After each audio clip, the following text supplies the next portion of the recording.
The Mazi Nnamdi Kanu Defense Consortium, a group of lawyers fighting for the freedom of the leader of the Indigenous People of Biafra, IPOB, has disagreed with claims by Nigeria's defense headquarters that insecurity in the southeast has reduced since the imprisonment of the agitator.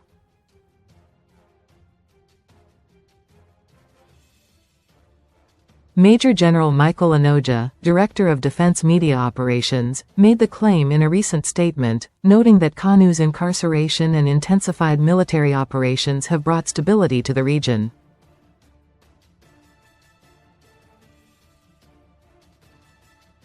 Reacting on Friday, Onyedikachi Ifedi, speaking for the Mazi Nnamdi Kanu Defense Consortium, said rather than Kanu and IPOB, the Nigerian government was behind the insecurity that has plagued the southeast in recent years.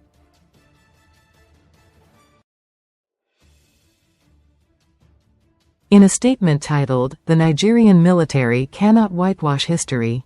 Their hands are too soaked in blood," Ifedi described Onoja's claims as an attempt to rewrite history.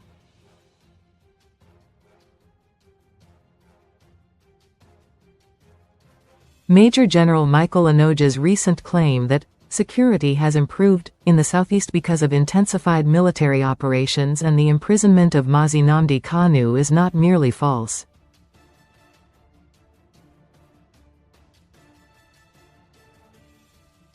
It is a cynical rewriting of history, and an insult to every life destroyed by state violence in Nigeria.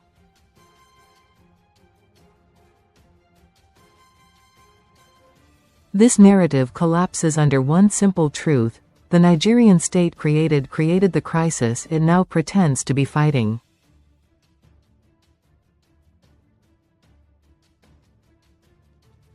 Long before anyone uttered the word separatist, the Nigerian military had already turned peaceful, unarmed citizens into targets, the statement said.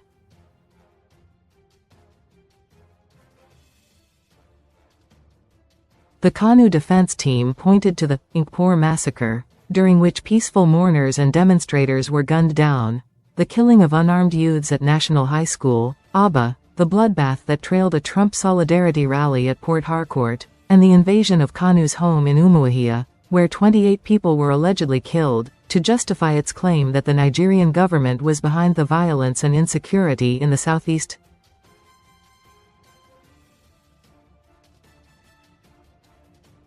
For the Nigerian military to now declare itself a stabilizing force is grotesque.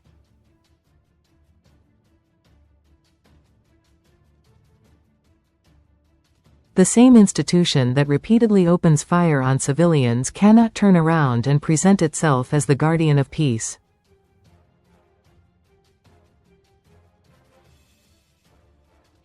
Rather than confront its own record, the Nigerian state reaches for the same tired scapegoat: blame IPOB.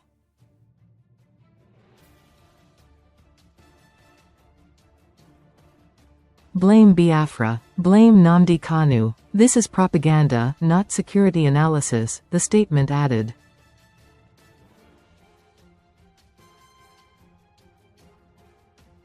Continuing, the defense team insisted that it was not IPOB that organized the cult wars, political militias, and criminal networks unleashed across Igboland.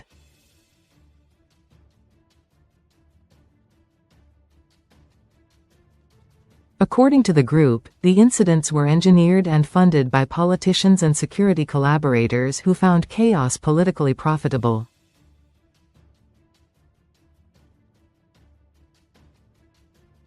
The statement observed that General T.Y. Danjuma, RTD, openly accused elements of the Nigerian military of colluding with killers and turning their guns on innocent citizens.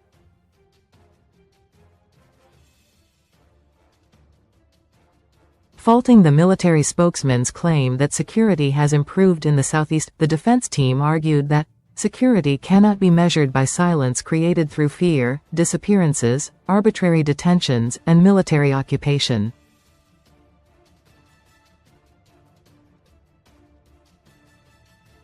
That is not peace, that is repression.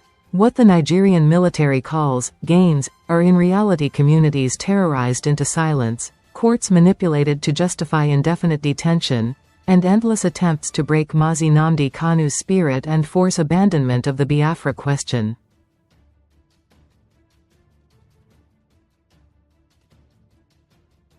That project will fail. No amount of British-crafted spin, Abuja propaganda, or military chest-beating can erase the facts that Biafrans were killed long before they demanded self-determination, and they were killed precisely because they demanded dignity, the defense team declared.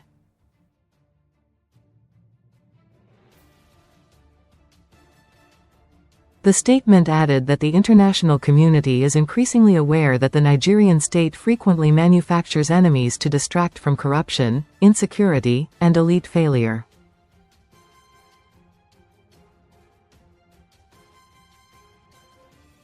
Rejecting the military spokesman's claims as dishonest, reckless, and historically illiterate, the defense team insisted on the unconditional release of Nnamdi Kanu, stressing that his detention violated domestic and international laws.